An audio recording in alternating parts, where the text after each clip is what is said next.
Hello. देखिए, हम लोग वीडियो की तैयारी कर रहे हैं और वीडियो की तैयारी में हम लोग अब प्रैक्टिस कर रहे हैं। अब जितना ज़्यादा हम लोग प्रैक्टिस करेंगे उतना ही अच्छा होगा। तो ये आप लोगों के लिए प्रैक्टिस सेशन भी हम स्टार्ट कर दिए हैं यूट्यूब पे फ्री ऑफ कॉस्ट। 10 बजे आप लोगों को हिंदी और फिर 3 बजे आप लोगों को रीजनिंग का जो हार्ड क्वेश्चन होता है उसको हम लोग पजल सॉल्व करेंगे। उसमें coded blood relation, inequality, data sufficiency, इस टाइप के क्वेश्चन को हम लोग 3 बजे सॉल्व करेंगे। और 6 बजे फिर से एक रीजनिंग की प्रैक्टिस हम लोग स्टार्ट किए हैं जो पहले से चलता आ रहा है, तो उसको हम लोग देखेंगे। और कोशिश हम ये कर रहे हैं कि जीके जीएस का भी प्रैक्टिस सेशन जल्द से जल्द स्टार्ट करें। तो ये हमारा शेड्यूल रहेगा 10 बजे, 3 बजे और 6 बजे। और जितने लोग भी परचेज किए हैं मॉक टेस्ट, उन लोगों को आज शाम 6 बजे तक उन लोगों को पीडीएफ पहुंच जाएगा और कल से उसका डिटेल सॉल्यूशन आप लोगों को मिलेगा। एक पीडीएफ में हमने बोला था कि 150 क्वेश्चन होंगे, लेकिन एक पीडीएफ में हमारी कोशिश यही रहती है कि हम ज़्यादा से ज़्यादा आप लोगों को प्रैक्टिस कराएं। तो उसमें लगभग आपको 200 के करीब क्वेश्चन देखने को मिलेंगे। रीजनिंग के 60-70 क्वेश्चन, हिंदी के भी 60-70 क्वेश्चन और जीके जीएस का भी 60-70 क्वेश्चन। तो इस टाइप के हमने मॉक टेस्ट को डिज़ाइन किया है। ऐसा तो है नहीं कि जो मॉक टेस्ट में हम बता रहे हैं वही आएगा। तो हमारा मकसद यही है कि ज़्यादा से ज़्यादा क्वेश्चन को प्रैक्टिस करना। तो शाम तक आप लोगों के पास पहुंच जाएगा, आप लोग उसको लगाइएगा आज, और कल शाम से आप लोगों को वीडियो प्रोवाइड होगा, वीडियो सॉल्यूशन। तो आज देखिए, आज हम लोग हिंदी पढ़ते हैं और हिंदी में हम लोग जनरल हिंदी को, ये सारे क्वेश्चन प्रीवियस ईयर के क्वेश्चन हैं। और प्रीवियस ईयर के क्वेश्चन आप सभी जानते हैं कितना इंपॉर्टेंट होते हैं, रिपीट होते हैं यूपी ट्रिपल एससी में। तो चलिए हम लोग देखते हैं पहला क्वेश्चन। निम्न में से कौन सा शब्द स्त्रीलिंग है? स्त्रीलिंग का मतलब क्या होता है? आप सभी जानते हैं कि मेल और फीमेल। तो इसमें हिंदी में भी शब्दों को मेल और फीमेल में क्या किया है, कैटेगराइज किया गया है। और एक होता है न्यूट्रल जेंडर। न्यूट्रल जेंडर जैसे किसी पद का नाम होता है उसको हम लोग क्या बोलते हैं, उभयलिंग। जैसे मंत्री हो गया, प्रधानमंत्री हो गया, अध्यक्ष हो गया, अध्यक्षा इसका स्त्रीलिंग होता है। तो जैसे पद से रिलेटेड जितने भी पोस्ट होते हैं ये सब क्या होते हैं, ये लगभग उभयलिंग होते हैं। लेकिन इसमें हम लोग देखिए, इसमें स्त्रीलिंग आपको पहचानना है। तो स्त्रीलिंग क्या हो जाएगा, मृत्यु। मृत्यु क्या है, स्त्रीलिंग है। बाकी संकल्प, चक्रव्यूह और उत्साह ये क्या है, पुल्लिंग है। तो चलिए नेक्स्ट हम पढ़ेंगे गोटी लाल करना। गोटी लाल करना का मतलब क्या होता है, अपना प्रयोजन सिद्ध करना। अपना प्रयोजन सिद्ध करना होता है, मतलब स्वार्थ सिद्ध करना। स्वार्थी व्यक्ति होता है, केवल अपने लाभ के बारे में सोचता हो, ऐसा व्यक्ति को हम लोग क्या कहते हैं, अपना गोटी लाल करना, मतलब अपना स्वार्थ सिद्ध करना, अपना प्रयोजन सिद्ध करना, इस टाइप का। फिर देखिए हम लोग इसको पढ़ेंगे, किसी विकल्प में अंग्रेजी परिभाषित शब्द का समकक्ष हिंदी परिभाषित शब्द क्या होगा। वर्कशॉप, वर्कशॉप का क्या होता है? अब देखिए, वर्कशॉप मतलब होता है कार्यशाला, सेमिनार होता है। जैसे वर्कशॉप हम लोग करवा रहे हैं, सेमिनार करवा रहे हैं, जैसे कोचिंग का करवाया जाता है। तो संगोष्ठी नहीं होता है। फिर प्रिजर्वेशन, प्रिजर्वेशन का मतलब क्या होता है, संरक्षण होता है। प्रिजर्वेशन इसका संरक्षण होता है। रिजर्वेशन का मतलब होता है आरक्षण होता है। अनऑथराइज्ड, अनऑथराइज्ड का मतलब क्या होता है, अनधिकृत। मतलब अनऑथराइज्ड मतलब उसका कोई क्या है, स्टाम्प मोहर नहीं है, जैसे उसको कोई अथराइज नहीं किया है। अनऑथराइज्ड कोई इलीगल चीज़ को हम लोग कह सकते हैं कि अनऑथराइज होता है। मेमोरेंडम का मतलब क्या होता है, ज्ञापन होता है। तो इसका राइट आंसर क्या हो जाएगा, मेमोरेंडम। वीडियो के एग्जाम में भी आपके 1 से 2 क्वेश्चन ऐसे देखे जाएंगे जिससे बोला जाएगा कि आपको इंग्लिश से हिंदी में ट्रांसलेट करना है या हिंदी से इंग्लिश में ट्रांसलेट करना है। तो इस तरह के 1 से 2 क्वेश्चन देखने को मिलते हैं। ये प्रीवियस ईयर का क्वेश्चन है, तो इसमें भी आपको देखने को मिल रहा है। अब चलिए देखिए, यहाँ पे एक बार बोला गया है कि हिंदी इंग्लिश बताना है, इसमें बताना है डेपुटेशन। डेपुटेशन का समकक्ष हिंदी परिभाषित क्या होगा। तो डेपुटेशन का मतलब क्या होता है, प्रतिनियुक्ति होता है। प्रतिनियुक्ति होता है डेपुटेशन का मतलब। चले अब हम लोग इसको देखिए, इसमें त्रुटि देखना है, त्रुटि नहीं, कौन सा भाग शुद्ध नहीं है। अब इसमें देखिए बड़े दुख की बात है कि डॉक्टर के आने से पहले ही उसका प्राण पखेरु उड़ गया। तो उसका प्राण पखेरु उड़ गया तो इसका मतलब क्या हो गया, इसमें कौन सा वर्ड है जो गलत है? कोई त्रुटि नहीं है, डॉक्टर के आने से पहले ही। बड़े दुख की बात है कि, तो इसका सही ऑप्शन क्या होगा? आप लोग वीडियो पॉज करके और आप लोग आंसर देने की कोशिश कीजिए, डायरेक्ट एक्सप्लेनेशन ना देखिए। तो उससे क्या होता है, इसमें जो सही ऑप्शन होगा उसका प्राण पखेरु उड़ गए, उसके प्राण पखेरु उड़ गए, इसका सही होता है। हम लोग इसका क्या है, उसका के जगह पे उसके होना चाहिए।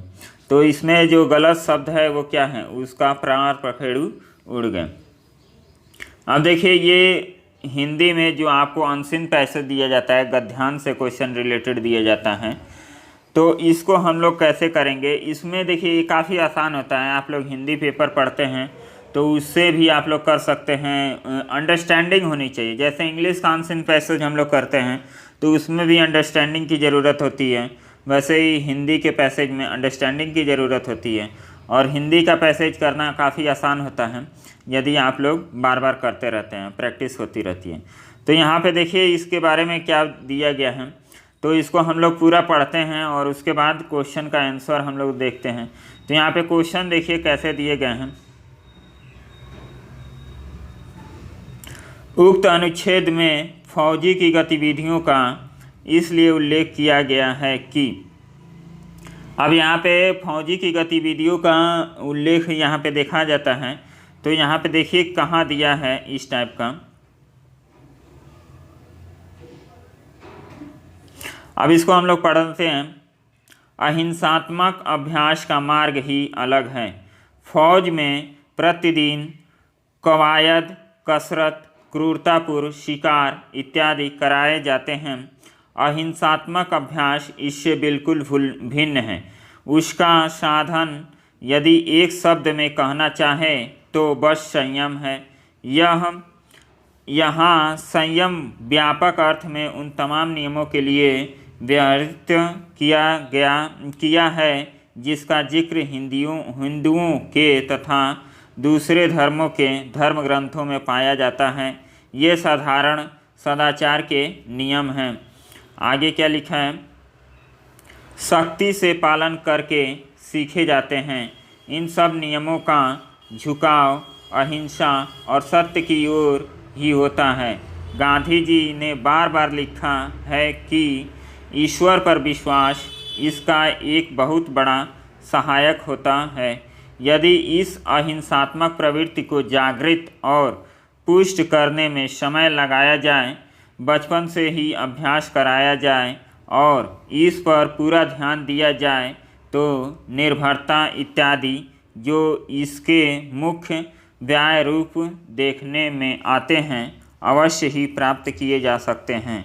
यह कहना कि यह मनुष्य के लिए संभव नहीं है, ये बुनियादी बात है। तो देखिए इसमें क्या कहा गया, अब बार बार इसमें क्या प्रयोग किया जा रहा है। यहाँ पे लिखा है उक्त अनुच्छेद में फौजी की गतिविधियों का इसलिए उल्लेख किया गया है कि, अब देखिए फौजी का अहिंसात्मक अभ्यास को उससे पृथक प्रतिपादित की जा सके। तो ये क्या होगा, यही आपका राइट आंसर हो जाएगा, क्योंकि इसमें यही टॉपिक बार बार क्या कहा गया, बोला गया है कि इसके बारे में। और देखिए नेक्स्ट क्वेश्चन क्या है, निर्भयता आदि गुणों को सिखाने के लिए आवश्यक है। तो इसका सही ऑप्शन क्या हो जाएगा, गुणों को सिखाने के लिए आवश्यक है बचपन से ही अहिंसात्मक प्रवृत्ति का अभ्यास। अहिंसात्मक प्रवृत्ति का अभ्यास कब से कराना चाहिए, बचपन से कराना चाहिए। यहाँ पे आप लोग देखेंगे, यहाँ पे इसका यहाँ पे क्या है मेंशन है। तो इस टाइप का ये काफ़ी आसान होता है, बस आपको पैसेज पढ़ना है और पैसेज पढ़ के और आंसर दे देना होता है। नेक्स्ट, धर्म ग्रंथ में सर्वाधिक बल दिया गया है। धर्म ग्रंथ में सर्वाधिक बल किस पे दिया गया है, सदाचार के नियम। अब इसका सही ऑप्शन क्या हो जाएगा, सदाचार के नियम मतलब अच्छा व्यक्ति बनना, अच्छे से रहना, ये अच्छे गुणों को प्रचार किया गया है धर्म ग्रंथों में। व्यवहृत शब्द का पर्याय है। उच्चारण सही है, देख लीजिए, व्यवहृत, शायद ऐसे ही बोलते हैं। इसका सही अर्थ क्या हो जाएगा? आचरित, मतलब आचरण से संबंधित है, ये कैरेक्टर से संबंधित है, इसका अर्थ होगा। उपर्युक्त गद्यांश सर्वाधिक उपयुक्त शीर्षक क्या है? अब इसका शीर्षक क्या होना चाहिए, इसको देखिए। सदाचार का महत्व, इसमें पैसेज में आपको यही बताया गया है कि अच्छा कैरेक्टर कैसे बिल्ड करना चाहिए। बच्चे, छोटे बच्चे हैं, उनको बचपन से ही अच्छे कैरेक्टर बिल्ड करने चाहिए, उनको सिखाना चाहिए क्या गलत है क्या नहीं है। अब नेक्स्ट क्वेश्चन हम लोग ग्रामर का देखते हैं। य र ल व किस वर्ग के व्यंजन हैं? य र ल व किस वर्ग के व्यंजन हैं? अंतस्थ व्यंजन हैं। य र ल व ऊष्म व्यंजन में क्या आते हैं? श आता है, श आता है, फिर श आता है और फिर ह आता है। तो ये क्या होते हैं? ऊष्म व्यंजन होते हैं। चलिए नेक्स्ट देखिए, निम्न में से कौन सा संधि विच्छेद सही नहीं है? संधि विच्छेद कौन सा सही नहीं है? तो इसमें कौन सा सही नहीं होगा? यहाँ पे देखेंगे, जगदीश का आपका फोन आ रहा है, हाँ चलिए बाद में बात करते हैं। जगदीश, जगदीश, ये जगत ईश किसका पर्यायवाची होता है? जगदीश। जगदीश को हम लोग कैसे लिखते हैं? जगदीश, ये क्या होता है? इसका यदि संधि विच्छेद करेंगे तो जगत प्लस ईश होता है। तप प्लस वन, ये किसका संधि विच्छेद है? तपोवन, तपोवन, ये तपोवन का क्या है? संधि विच्छेद है। ऋण प्लस न, ये किसका संधि विच्छेद है? ऋण, जैसे हम लोग ऐसे लिखते हैं ऋण, ऋण, ये ऋण शब्द का संधि विच्छेद है। और इसमें एक, ये क्या है? गलत है। इसका क्या होना चाहिए? एक प्लस एक होना चाहिए। और इसका संधि क्या होता है, मतलब इसका सही रूप क्या होता है? ये किसका संधि विच्छेद है? एकैक, एकैक का ये क्या है? संधि विच्छेद है। और इसका संधि विच्छेद क्या होता है? एक प्लस एक, एक प्लस एक, एकैक का संधि विच्छेद होता है। ये कौन सा संधि है? वृद्धि संधि है। तो संधि आप लोग पढ़े होंगे तो आप लोगों को आइडिया हो गया होगा कि कौन सी संधि है। विसर्ग संधि कैसे होता है? विसर्ग में क्या होता है? ये डबल डॉट आप लोगों को देखने को मिलता है विसर्ग संधि में। चलिए नेक्स्ट क्वेश्चन करेंगे। किस विकल्प में सही विलोम युक्त नहीं है? किस विकल्प में सही विलोम युक्त नहीं है? तो इसको हम लोग कैसे देखेंगे? तो यहाँ पे देखिए, ये चलिए इसको हम लोग देख लेते हैं। इसका सही आंसर क्या हो जाएगा? यहाँ पे देखिए, प्रसन्न का होता है विपणन, ये क्या होता है? मतलब दुख होता है, इसका विपन्न इसको बोलते हैं। तो इसका मतलब खुशी और इसका मतलब सैडनेस, दुखी, उदास, इसका मतलब तो भोक्ता, भोक्ता का उल्टा होता है भोग्य। समास का होता है व्यास, समास शब्द का उल्टा व्यास होता है, ये काफ़ी इंपॉर्टेंट शब्द है। सुगम का होता है संगम, सुगम का होता है दुर्गम होता है, इसका विपरीत। तो सुगम का संगम नहीं होता है, दुर्गम होता है इसका विपरीत। तो ऑप्शन आपका ये राइट हो जाएगा। नेक्स्ट क्वेश्चन देखिए, निर्जल में कौन सी संधि है? निर्जल में कौन सी संधि है? तो इसको हम लोग कैसे बनाएंगे? ये निर्जल को हम लोग संधि विच्छेद करेंगे तो किस तरह बनाएंगे?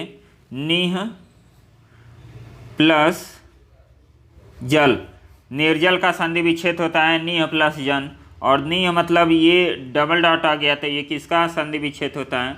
विसर्ग में इस तरह से हम लोग संधि विच्छेद करते हैं। चलिए नेक्स्ट क्वेश्चन देखिए। नेक्स्ट क्वेश्चन में क्या है? निम्नलिखित में से किस विकल्प के सभी शब्दों में उपसर्ग तथा प्रत्यय दोनों का प्रयोग हुआ है? उपसर्ग तथा प्रत्यय दोनों का प्रयोग हुआ है। तो यहाँ अपशय, अनुशासन, लाजवाब, लापरवाह, परित्याग, अनुनादित, पत्रकार, कार्यवाही, पत्रकार और कार्यवाही, इसमें क्या है, उपसर्ग और प्रत्यय दोनों का यूज हुआ है, तो इसका क्या हो जाएगा, ये राइट आंसर हो जाएगा। नेक्स्ट क्वेश्चन, पुस्तकालय शब्द किस समास का उदाहरण है? पुस्तकालय शब्द किस समास का उदाहरण है? तो इसको हम लोग यदि डिटेल में करेंगे तो पुस्तक के लिए आलय मस्तब, पुस्तक, जहाँ आलय का मतलब क्या होता है, आलय इसका मतलब होता है घर, और पुस्तक आप लोग जानते ही हैं, पुस्तक का मतलब पुस्तक का घर, मतलब लाइब्रेरी भी हम लोग कहते हैं इसको इंग्लिश में। तो ये किसका है, तत्पुरुष समास का उदाहरण है। पुस्तकालय किसका उदाहरण है, तत्पुरुष समास का उदाहरण है। द्वंद्व समास क्या होता है? द्वंद्व समास क्या होता है, इसमें विपरीत शब्दों को लिखा जाता है, सेम मतलब एक के बाद दूसरा शब्द लिखा जाता है, इस तरह के हम लोग कहते हैं।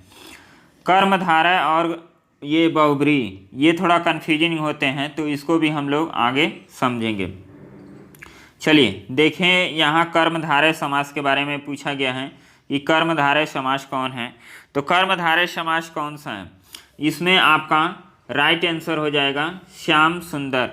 श्याम सुंदर क्या है, कर्मधारय समास है। सतसई किसका कौन सा समास है, ये द्विगु समास है। द्विगु समास ये है सतसई। और राजगृह, राजगृह कौन सा समाज है, मतलब राजा का गृह, राजा का गृह मतलब तत्पुरुष समास, ये तत्पुरुष समास हो गया। फिर चतुर्भुज, चतुर्भुज को हम लोग क्या बोलते हैं, चतुर्भुज। अब देखिए, चतुर्भुज से एक तीसरा वर्ड निकलता है, मतलब तीसरा क्या निकलता है, अर्थ निकलता है, जो शब्द है उससे अर्थ निकलता है। चतुर्भुज को हम लोग विष्णु भी कहते हैं, तो इसको हम लोग द्विगु समास भी कह सकते हैं और बहुब्रीहि समास भी कह सकते हैं। नेक्स्ट, हेलो, देखिए इसको हम लोग पढ़ते हैं, स का उच्चारण स्थान क्या होता है। स का उच्चारण स्थान क्या होता है, मूर्धा होता है। तो अब हम लोग इसको समझ लेते हैं, दंत का उच्चारण स्थान, कंठ, तालु, ये सब कहाँ यूज होते हैं, मतलब इसको उच्चारण स्थान में देखा जाए तो आपको ये एक वर्ड हमने सिखाया है, एक बार पहले भी वीडियो हमने बनाया था, कौन सा, इसमें आप लोगों को बताया था कि क से लेके म तक जो 25 वर्ड होते हैं उसका उच्चारण स्थान हम लोग कैसे आइडेंटिफाई करें। जैसे क, च, ट, त, प, इसको हम लोग बोलते हैं कचट तप। कचट तप मतलब क वर्ग, च वर्ग, ट वर्ग, त वर्ग और प वर्ग, इस तरह के वर्ड हम लोग के 25 होते हैं और इसका उच्चारण स्थान पूछा जाता है। तो देखिए इसको हम लोग ऐसे याद रखेंगे, ये हम लोग का गला है और गला में सबसे नीचे हम लोग कंठ होता है। कंठ से जो आवाज़ आती है वो क्या होती है, क वर्ग की आवाज़ आती है। जैसे आप बोल के देखेंगे क, ख, ग, घ, अंग, तो ये क्या होता है, कंठ वर्ग के होते हैं। तो इसको हम लोग क्या बोलते हैं, इसका जो उच्चारण स्थान होता है कंठ होता है। उसके बाद उसके ऊपर आएंगे तो तालु होता है। तालु किसका उच्चारण स्थान होता है, च वर्ग के जितने भी अक्षर होते हैं, च, छ, य, झ, इया, तो ये तालु हैं, इनका उच्चारण स्थान। उसके बाद और ऊपर आएंगे तो यहाँ पे मूर्धा होता है। तो मूर्धा किसका उच्चारण होता है, ट, ठ, ड, ढ, अण। तो ये क्या होता है, जो हमारा जीभ होता है तलवे पे जाके सटता है, तो इसको हम लोग क्या बोलते हैं, मूर्धा बोलते हैं। और दंत, ये इसके आगे आएंगे तो दंत, जैसे दंत व ये इसका उच्चारण स्थान किसका होता है, त वर्ग का। जैसे आप त वर्ग बोल के देखिए, त, थ, द, ध, न, जैसे त वर्ग के जितने भी अक्षर हैं वो हमारी जीभ क्या होती है, दांत पे आके सटती है, तब जाके आवाज़ निकलता है। तो इसको हम लोग त वर्ग बोलते हैं। और लास्ट में होता है ओठ, तो ओठ से हम लोग का कौन सा आवाज़ निकलता है, प वर्ग के। जैसे आप बोलेंगे प, फ, ब, भ, म, तो ये क्या आता है, हम लोग का ओठ का इस्तेमाल होता है, तभी ये प वर्ग के उच्चारण आते हैं। तो इसको हम लोग कंठ बोलेंगे, इसको तालु, फिर मूर्धा, ओष्ठ, मूर्धा के बाद दंत होता है, दंत के बाद ओष्ठ। तो ये हम लोग का कचट तप याद रखेंगे कि इसमें से कोई भी वर्ड आ जाएगा तो इसका उच्चारण स्थान हम लोग कहाँ कहाँ आइडेंटिफाई करेंगे। इसके उच्चारण स्थान पूछे भी जाते हैं। अब चलिए हम लोग नेक्स्ट क्वेश्चन को देखते हैं। नेक्स्ट क्वेश्चन क्या है, निम्न में से तद्भव शब्द। अब तद्भव और तत्सम के बारे में हमने बताया। तत्सम का मतलब होता है जो वर्ड संस्कृत से एज इट इज कॉपी करके हिंदी में लाए गए हैं उसको हम लोग तत्सम शब्द बोलते हैं। तद्भव का मतलब होता है जो शब्द हिंदी अंग्रेजी संस्कृत से थोड़ा मॉडिफाई करके लाए गए हैं उसको हम लोग तद्भव कहते हैं। तो तद्भव इसमें कौन सा वर्ड है, फूल है। इसका तत्सम होता है पुष्प। इसका यदि तत्सम आपसे पूछा जाए तो इसका तत्सम होता है पुष्प। और शेष क्या है, तत्सम है। तो ये सूची, हरिद्र मतलब पर्यायक, तो ये क्या होते हैं, तत्सम वर्ड होते हैं। चलिए नेक्स्ट क्वेश्चन हम लोग देखेंगे। इसको तो हम लोग देख लिए हैं। किस विकल्प में सभी शब्द परस्पर पर्यायवाची नहीं हैं? परस्पर पर्यायवाची नहीं है तो इसमें हम लोग क्या देखेंगे, परस्पर पर्यायवाची नहीं है। रसना, जीवा, जवान, ये क्या होते हैं, एक दूसरे के पर्यायवाची हैं। फिर निर्वाण, कौवल्य, मुक्ति, ये क्या होते हैं, ये भी एक दूसरे के पर्यायवाची होते हैं। गौतम बुद्ध को निर्वाण की प्राप्ति हुई थी मतलब मुक्ति मिली थी। इस टाइप का क्या होता है, ये एक दूसरे के पर्यायवाची हैं। कुबेर हो गया, राजराज, फिर यक्षराज, ये भी क्या है, एक दूसरे के पर्यायवाची हैं। लेकिन चाप, धनु, चपला, ये क्या है, एक दूसरे के पर्यायवाची नहीं है। चलिए इसको देखिए, चाप और चपला ये क्या है, आपस में पर्यायवाची नहीं होते हैं। चाप और धनु ये आपस में पर्यायवाची होते हैं। तो चपला क्या होता है, चपला अलग वर्ड होता है। चपला का मतलब होता है विद्युत और दामिनी होता है। तो ये क्या हो जाएंगे, इसका ऑप्शन आपका बी हो जाएगा। नेक्स्ट आप पढ़िए। नेक्स्ट वर्ड में क्या दिया है, किस विकल्प में शब्द युग्म का अर्थ भेद नहीं है? शब्द युग्म का अर्थ भेद नहीं है। हमने YouTube पे पहले क्लास लिया है जिसमें आपको बताया है कि कौन कौन सा शब्द समान है और देखने में समान लगते हैं लेकिन उसका अर्थ क्या होता है, भिन्न भिन्न होता है। तो प्रवाल, प्रवार, इसका अर्थ क्या होता है, ये आपके क्या है, सेम है। प्रवाल का मतलब होता है मूंगा। मूंगा की पहाड़ी जो अंडमान निकोबार नहीं लक्षद्वीप है वो क्या है, मूंगा के पर्वतों से बना हुआ है। ग्रेट बैरियर रीफ के बारे में आप लोग सुने होंगे, जीएस पढ़ते होंगे। तो ऑस्ट्रेलिया का सबसे बड़ा क्या है, प्रवाल द्वीप है। तो प्रवार का मतलब होता है वस्त्र और प्रवाल का मतलब होता है मूंगा।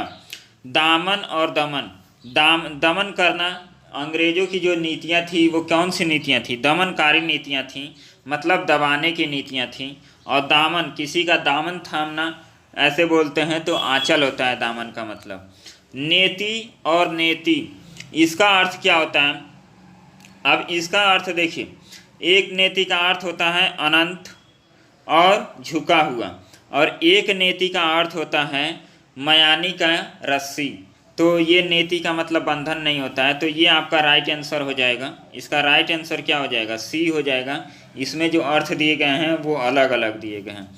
अनल और अनिल, अनल का मतलब होता है आग और अनिल का मतलब होता है हवा। तो ये क्या होंगे, राइट वर्ड हैं आपके, सी आंसर हो जाएगा। निम्न में से तत्सम शब्द है। तत्सम अभी हमने बताया है कि क्या होता है, जो संस्कृत से सेम वर्ड लिए गए हैं। अभी हमने एक वर्ड देखा है फूल, फूल क्या है, तद्भव है, और उसका तत्सम क्या था, पुष्प। तो हम लोग का डायरेक्ट मिल गया। मतलब एक ही सेट पेपर में आप लोगों को एक ही क्वेश्चन का तद्भव पूछा जा रहा है और तत्सम पूछा जा रहा है। तो आप लोग प्रीवियस ईयर जरूर याद करके जाइए। प्रीवियस ईयर से आपके 20 से 30% क्वेश्चन आपको मिलेंगे। इवन रीजनिंग में भी क्वेश्चन रिपीट होते हैं। तो प्रीवियस ईयर काफ़ी इम्पोर्टेंट होता है। चलिए नेक्स्ट हम लोग देखेंगे। इसमें शब्दों पर विचार कीजिए और सभी शब्द शुद्ध हैं, इसको हम लोग को देखना है। अतिशयोक्ति, अतिशयोक्ति क्या है, शुद्ध है। मरीचि, ये भी शुद्ध वर्ड है। और फिर निर्धि, निर्धि भी शुद्ध वर्ड है। ये दुर्गति जो लिखा है ये क्या है, गलत वर्ड है। दुर्गति का शुद्ध सही सा वर्ड होगा दुर्गति। जो र की मात्रा होते हैं, जो र होता है ग के ऊपर होता है। तो इस तरह हम लिखेंगे दुर्गति। तो 2 को छोड़ के ये कट गया, ये कट गया, आपका तीसरा ऑप्शन क्या हो जाएगा? राइट आंसर हो जाएगा। व्याकरण की दृष्टि से निम्न में से कौन सा वाक्य शुद्ध है? निम्न में से कौन सा वाक्य शुद्ध है? तो इसका सही अर्थ क्या हो जाएगा? इसका सही हो जाएगा उसे अनुत्तीर्ण होने की आशंका है। उसे अनुत्तीर्ण होने की आशंका है, ये क्या हो जाएगा? सही वर्ड आपका लिखा है। बाकी सब क्या है? गलत है। संशय आशा नहीं होता है, फेल्योर होने की आशा नहीं होता है, शक नहीं होता है। फिर नेक्स्ट देखिए, नेक्स्ट क्या दिया है? लास्ट क्वेश्चन है हम लोगों का, इसके बाद क्वेश्चन नहीं है। तो किस वाक्यांश के लिए प्रयुक्त शब्द सार्थक नहीं है? तो इसमें किस वाक्यांश के लिए प्रयुक्त शब्द सार्थक नहीं है? झाग से भरा हुआ इसको फेनिल ही बोलते हैं। जो वचन से परे हो, जो वचन से परे हो उसको क्या बोलते हैं? वचनातीत, वचनातीत बोलते हैं इसको, जो वचन से परे हो। और वाचाल बोलते हैं, बहुत अधिक बोलने वाले को क्या बोलते हैं? वाचाल बोलते हैं। शराब बनाने वाला क्या होता है? कलवार होता है शराब बनाने वाला। जंगल में लगने वाली आग दवानल होती है। तो ये हम लोग का हिंदी का प्रैक्टिस सेट था। तो ये हम लोग का कंप्लीट हुआ। और जिसको भी मॉक टेस्ट चाहिए वो व्हाट्सएप पे आप लोग मैसेज करके उसका डिटेल ले सकते हैं। बाकी आप लोगों को कुछ बताने की ज़रूरत नहीं है।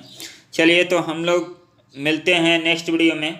आप लोगों को 3 बजे एक हार्ड रीजनिंग की पजल हो गया या ब्लड रिलेशन, जो भी आता है जो हार्ड आप लोगों को लगता है उसका सीरीज चलेगा। और 6 बजे रीजनिंग की प्रैक्टिस चली रही है। तो आप लोग क्लास अटेंड कीजिए।